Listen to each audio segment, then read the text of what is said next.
My best friend became my husband's shoulder to cry on, but I let them explain everything in court. The glow of the phone screen felt like a physical burn against my eyes in the pitch-black bedroom. It was 2:14 a.m., and Mark was snoring softly beside me, completely unaware that his world had just collided with mine. I had reached for his phone only because mine was dead and the charger was on his side. I didn't expect it to be unlocked. I didn't expect to see a message preview from Sarah, my best friend since the 3rd grade. The words were short but sharp enough to draw blood. I wish she understood me like you do. My heart did a strange, painful somersault in my chest. I felt the air leave the room. Mark had always complained that I was too focused on my career as a surgeon, but I thought we were a team. To see him seeking comfort in the woman who stood as my maid of honor was a betrayal I couldn't even put into words. I sat there in the dark, shivering, while the man I loved breathed peacefully next to the wreckage he had created. I stared at the screen until the light dimmed, but the name Sarah stayed burned into my mind. He hadn't used my name in the text. He hadn't said Elena.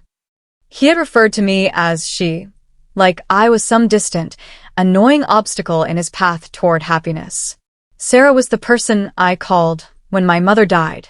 She was the one who held my hair back when I was sick. She knew every secret I had, and now it seemed she was sharing the biggest secret of all with my husband. The chill that started in my fingertips spread through my entire body. It wasn't just a coldness from the air conditioning. It was the realization that my entire life was a carefully constructed lie. Every brunch, every double date, and every girls' night flashed before my eyes, but now the colors were distorted.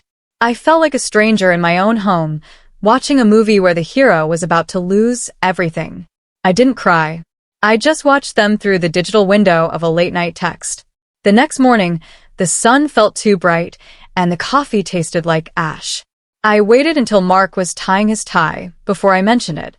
I tried to keep my voice steady, like I was asking about the weather. I saw a text from Sarah last night, Mark. What did she mean about me not understanding you? He froze for a split second, his fingers fumbling with a silk fabric. Then he laughed. It was a nervous, high-pitched sound that he used whenever he was caught in a small lie. Oh, that? You're being paranoid, Elena. You know Sarah. She's just being dramatic because I was venting about work stress. We've always been close, you know that. Don't make it weird. He walked over and tried to kiss my forehead, but I flinched. The closeness he described felt like a suffocating blanket. He acted like I was the crazy one for even noticing. He left for work with a wave, leaving me standing in a kitchen that suddenly felt far too big for just one person. Every instinct I had ever trusted in my life was screaming one word: liar. As a doctor, I was trained to look at symptoms and find the underlying disease. The symptoms were all there. The way he tilted his phone away from me at dinner. The way he suddenly started going to the gym at odd hours. The way Sarah stopped asking me how my day was and started asking how Mark was doing. I felt it in my gut, a heavy, sinking weight that told me the man I married was disappearing. I wanted to believe him. I wanted to think I was just tired or stressed from the hospital. But the brain knows things the heart tries to hide. I watched him pull out of the driveway, and for the first time in 10 years, I didn't recognize the person behind the wheel. The house felt haunted by the things he wasn't saying. I knew right then that I couldn't just sit back and wait for the truth to come to me. I had to go out and find it myself. Then came the work dinners. Mark was a corporate lawyer, so late nights weren't new, but the frequency changed. He started coming home at 10 p.m. or later, smelling faintly of a scent I knew too well. It wasn't the smell of a steakhouse or a smoky bar. It was the light, floral perfume Sarah had worn for years. It was lilies and vanilla. Every time he leaned in to tell me he was exhausted, that scent hit me like a slap in the face. I would stand there, my stomach turning, while he gave me a rehearsed speech about a big merger or a difficult client. He was so good at it. He looked me right in the eye and lied with the precision of a professional. I started keeping a log in a hidden folder on my laptop. Dates, times, and the lingering scent of betrayal. He thought he was being clever, but he was leaving a trail of flower petals right to his front door. If you're enjoying my journey to the truth, Hit subscribe for more revenge stories. A week later, I invited Sarah over for wine. I wanted to see if she could look me in the eye. We sat on my patio, the same place we had celebrated my engagement years ago. After her second glass, she leaned in, her expression full of fake sympathy. "I've been talking to Mark a lot lately, Elena," she said softly. "He's really struggling with how much you're at the hospital. I've just been helping him through a tough time. Being a shoulder to cry on, you know? Please don't be jealous. You know you're my sister." Her voice was like honey, but her eyes were cold. She was testing me, seeing how much I knew. She spoke about my husband like he was her project, someone she understood better than I ever could. I felt a surge of white-hot rage, but I forced a smile and took a sip of my drink. I realized then that she wasn't just stealing my husband. She was trying to convince me that I deserved to lose him. The breaking point came on a rainy Tuesday. I ran into a mutual friend, Jessica, at a local coffee shop. She looked uncomfortable the moment she saw me, fidgeting with her scarf and looking at the door. "Elena, I wasn't sure if I should say anything," she whispered, leaning across the small table. "But I saw Mark and Sarah at that dim bar across town last weekend. They looked comfortable. Too comfortable for just friends. They were tucked into a corner booth, and he was holding her hand like it was the most natural thing in the world." My heart hammered against my ribs, so hard it hurt. Jessica didn't know about the text or the perfume, but her words confirmed the nightmare. The image of them in a dark corner, laughing at my expense, made me feel physically ill. I thanked her and walked out into the rain, my mind racing. The shoulder to cry on was actually a place for him to hide his infidelity. When Mark walked through the door that evening, I didn't wait for him to take off his coat. I asked him directly, "Were you at the bar with Sarah last weekend?" The air in the hallway turned freezing. He didn't even try to make up a story this time. He just snapped. "Yes, I was. Is that a crime now? I can't even grab a drink with a friend without you checking my GPS?" He threw his keys on the counter, his face turning a blotchy red. "You're suffocating me, Elena. Your jealousy is the reason I don't want to come home. You're so obsessed with being right that you've forgotten how to be a wife."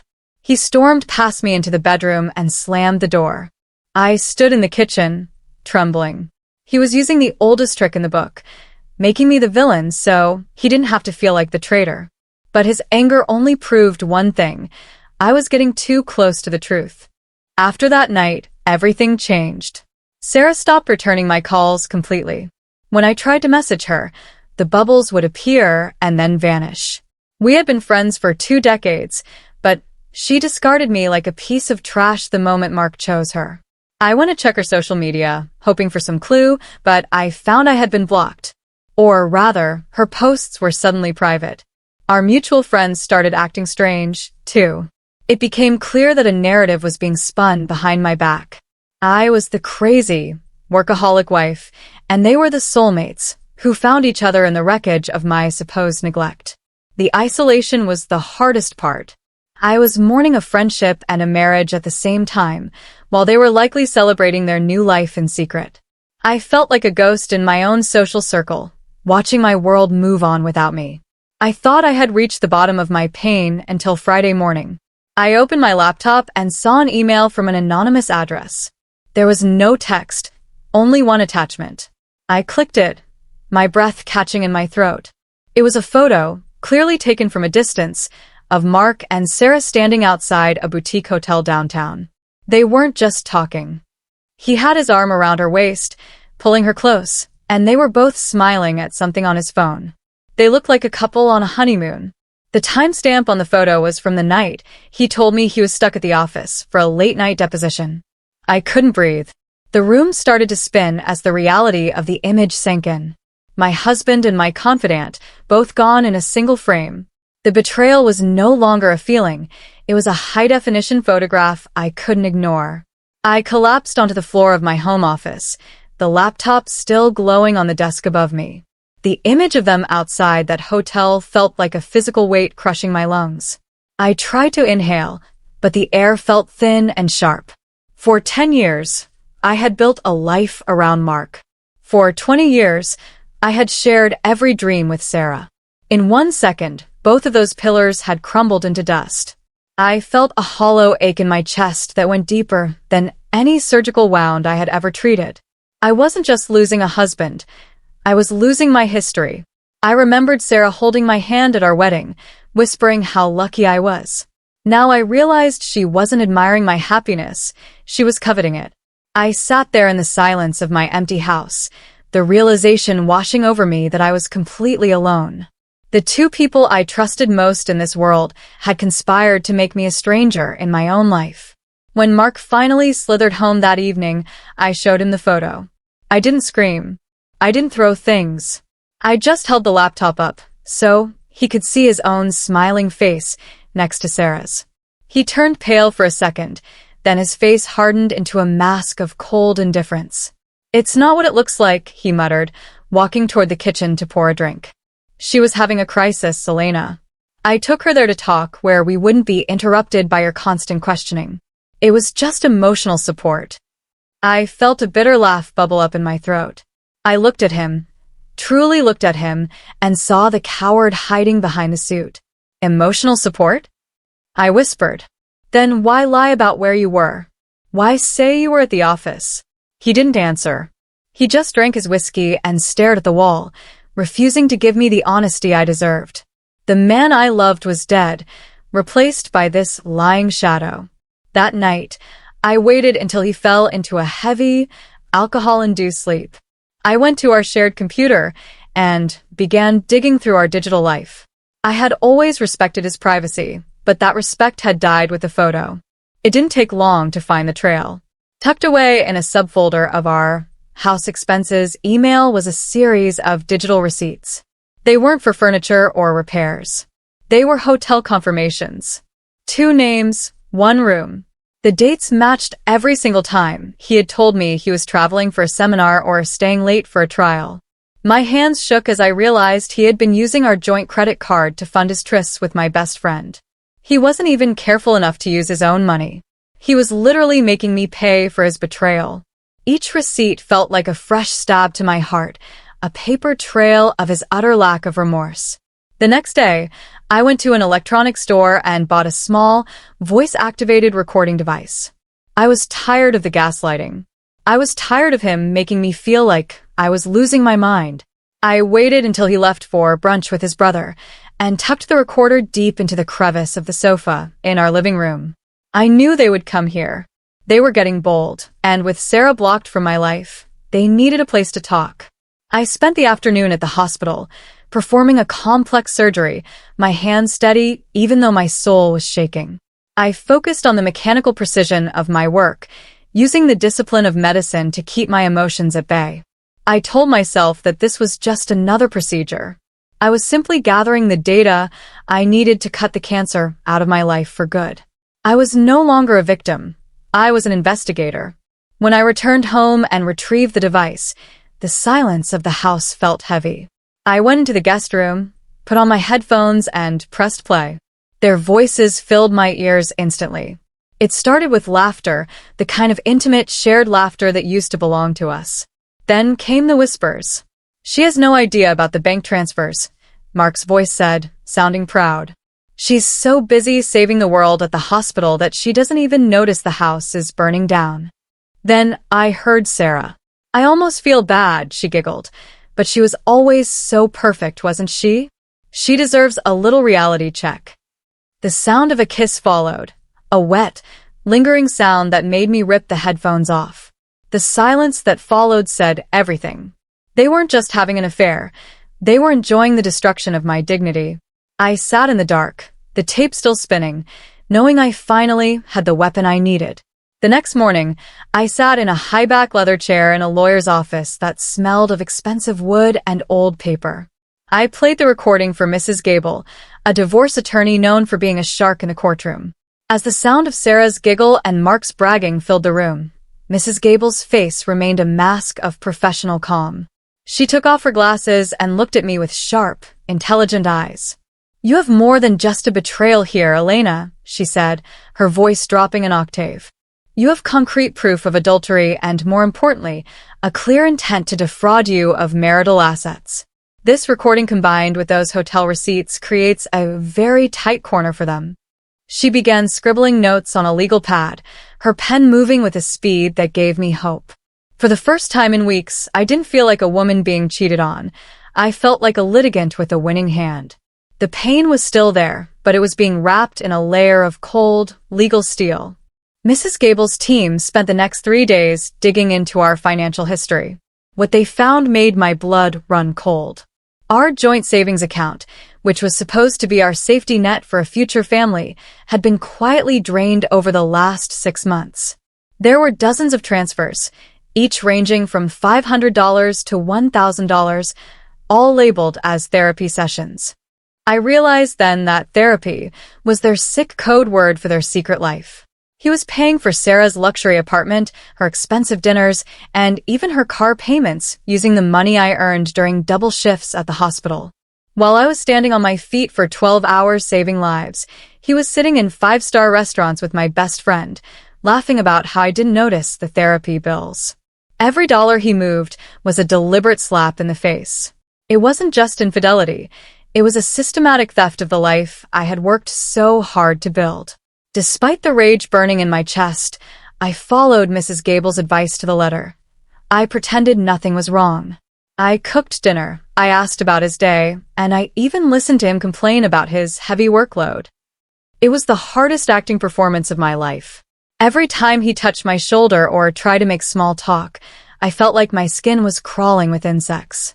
But I knew that sometimes silence is the best strategy. If I exploded now, he would hide the rest of the money or find a way to delete the evidence.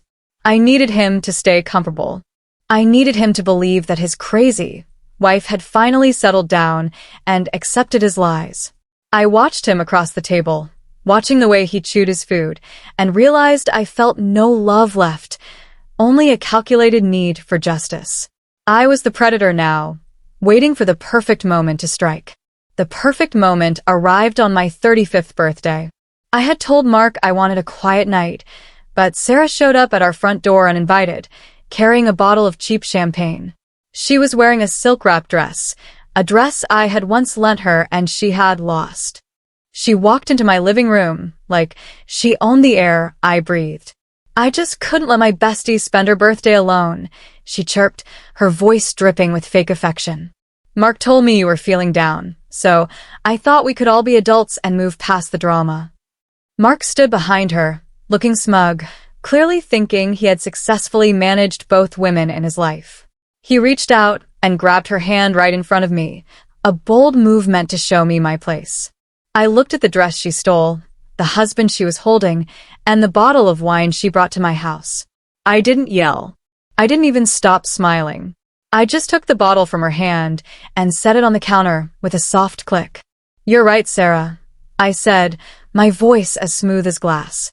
"We should definitely be adults about this." I looked at Mark, who was beaming, thinking he had finally won. "I'm glad you're both here. It saves me the trouble of finding you later." Sarah tilted her head, a flicker of confusion crossing her face. "What does that mean?" she asked, her fake smile faltering for the first time. I leaned in close enough to smell her perfume, that same lily and vanilla scent that had haunted my house for months.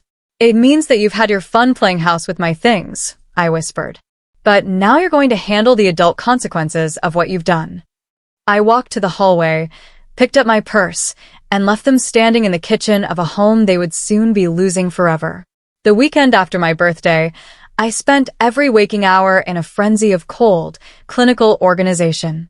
I sat at the dining room table with my laptop and a high-speed scanner. I compiled everything into a master file that was organized by date and severity. First were the photos of them outside the hotel.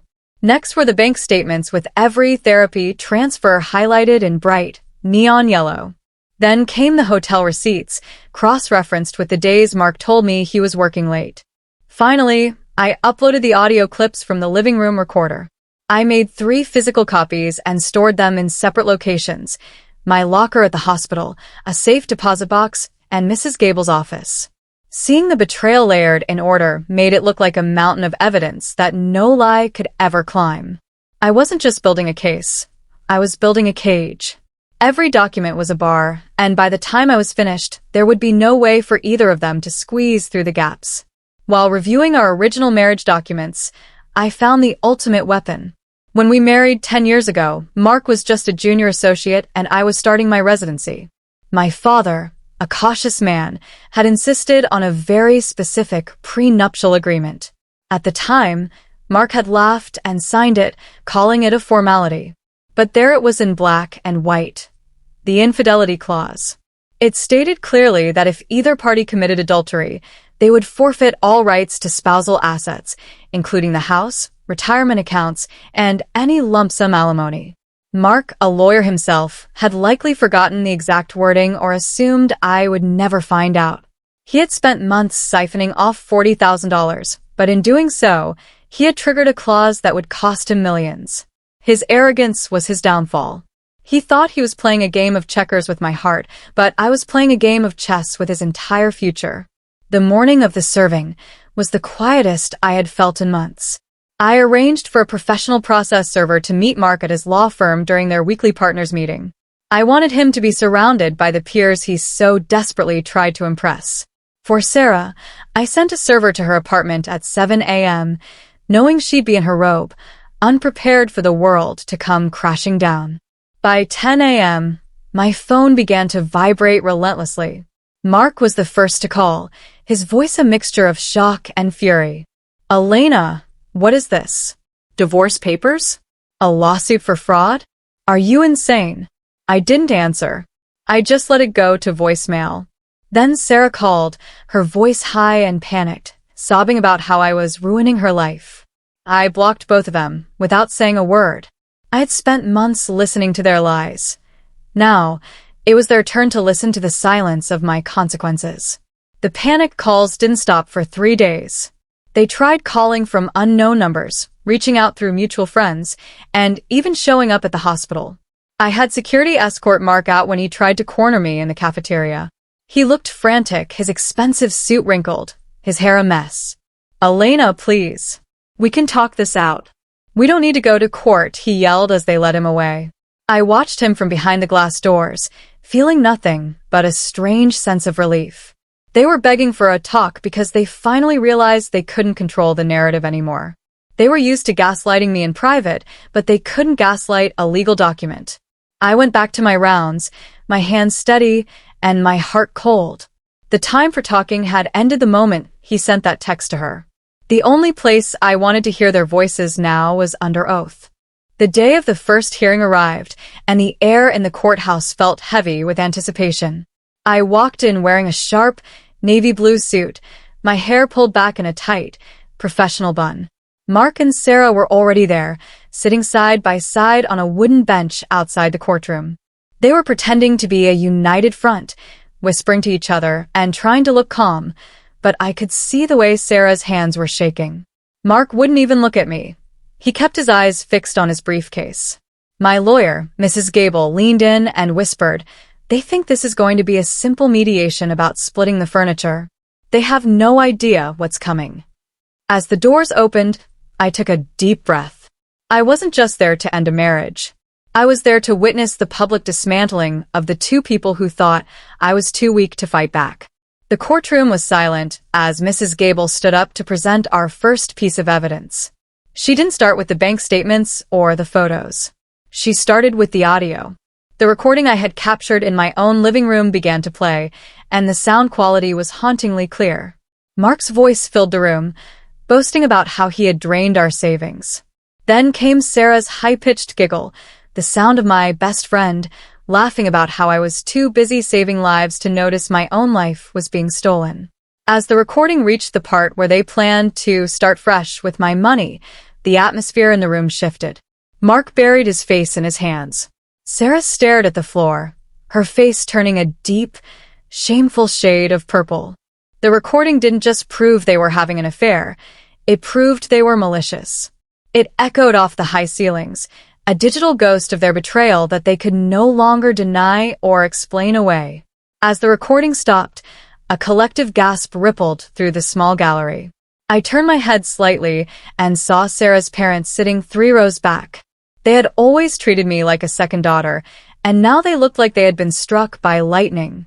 Her father's face was pale, his jaw set in a line of pure disappointment.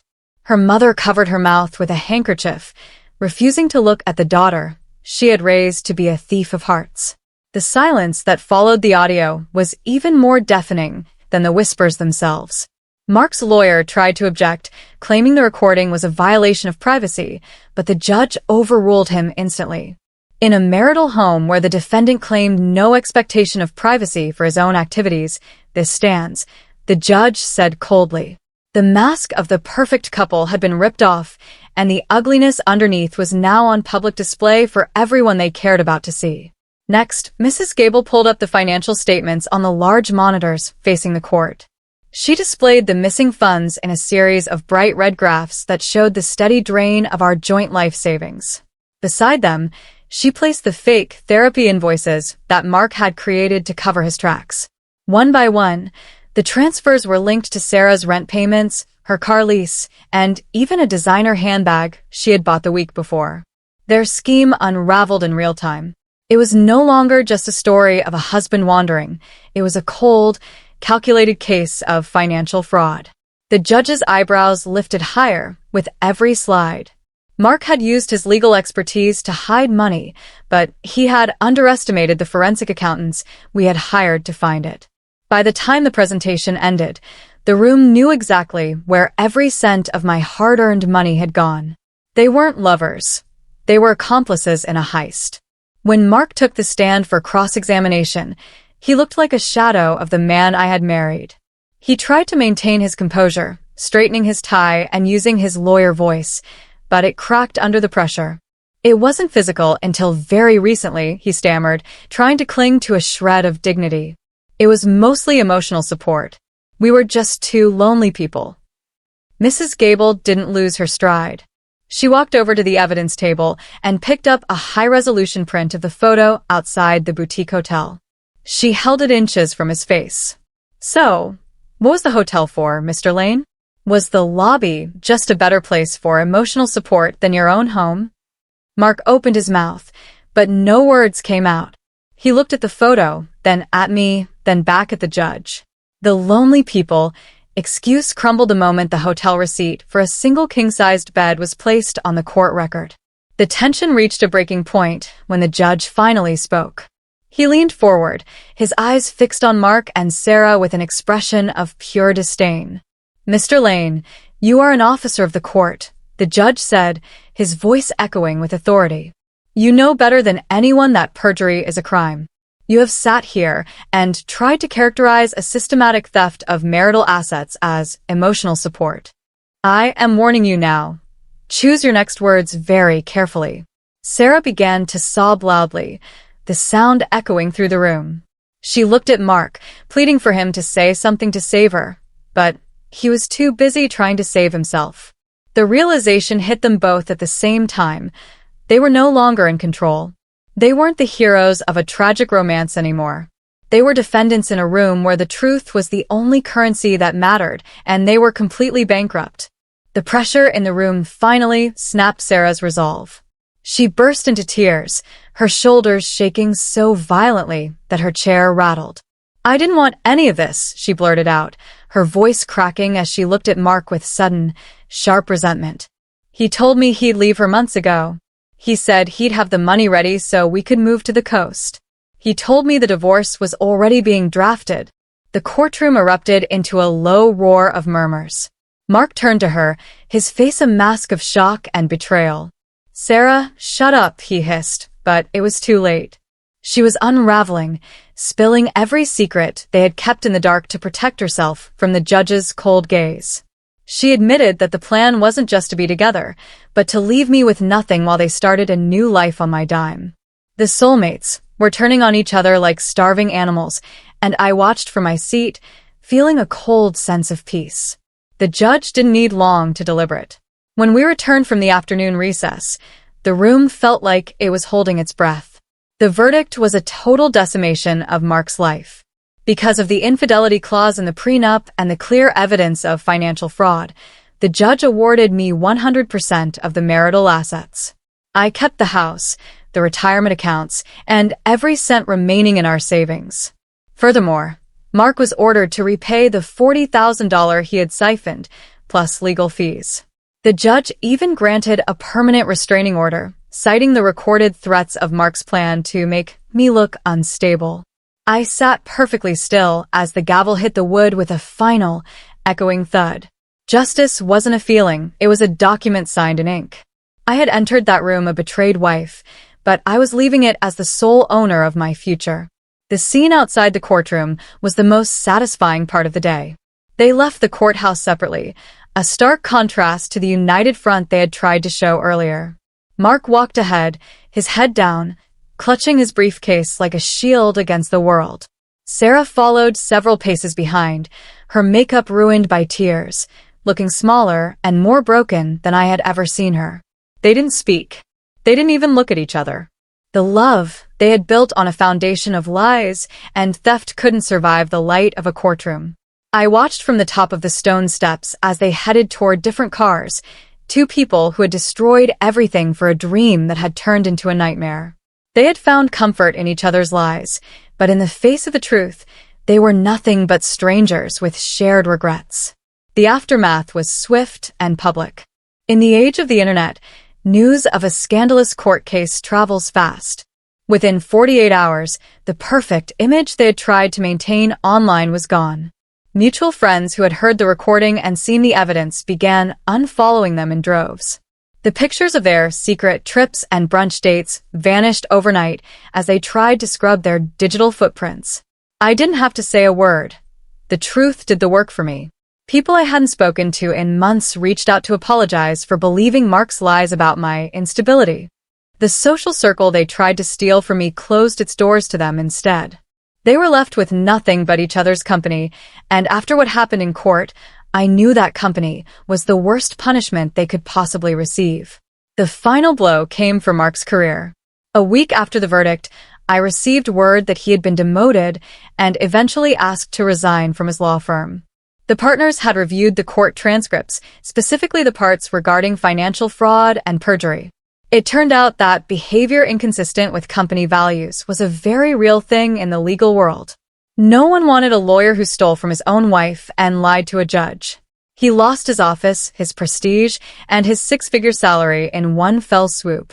I heard through the grapevine that he had to move into a tiny, one-bedroom apartment on the edge of town. The man who wanted a cushion ended up hitting the hard, cold ground. Weeks after the gavel fell, my phone buzzed in the middle of a quiet Tuesday night. It was a text from a number I didn't recognize, but the tone was unmistakable. I made a mistake, Elena. I'm living in a place that smells like damp carpet, and I can't stop thinking about our old life. I was lost, and Sarah manipulated me. Can we just talk? One coffee. I looked at the message, the blue light reflecting in the polished surface of the dining table he used to sit at. I felt a strange surge of power, not from anger, but from the complete lack of it. He was finally seeing the reality of the fresh start he had bragged about on the recording. I didn't type a response. I didn't even block the number immediately. I just sat there and let the receipt stay active, letting him know I had seen his desperation and chosen to ignore it. I deleted the thread and went back to my book, the silence of the house finally feeling like peace instead of a void. I spent the next month reclaiming my home. I didn't just clean, I transformed. I hired painters to cover the walls with bright, clean colors that had nothing to do with Mark's preferences. I bought new furniture, a new rug for the living room where the recorder had sat, and completely redecorated the master bedroom. I replaced the mattress, the sheets, and the pillows, ensuring that every square inch of the space belonged only to me. There were no ghosts left behind, no lingering scent of lilies and vanilla. As I threw out the last of his forgotten belongings, a chipped mug, and an old pair of running shoes, I felt the heavy weight on my chest finally lift. My home was no longer a crime scene of betrayal, it was a sanctuary. I stood in the center of the room, breathing in the smell of fresh paint and possibilities, realizing that the house wasn't empty. It was full of the person I had almost lost, myself. A thick, cream-colored envelope arrived in my mailbox 2 months later. Inside was a handwritten letter from Sarah. The elegant cursive I used to admire now looked like the scratching of a stranger. "You are the best friend I ever had," it began. "I am so sorry for the pain I caused. Mark is gone now, and I have lost everything. My parents won't speak to me, and I'm struggling to pay the bills.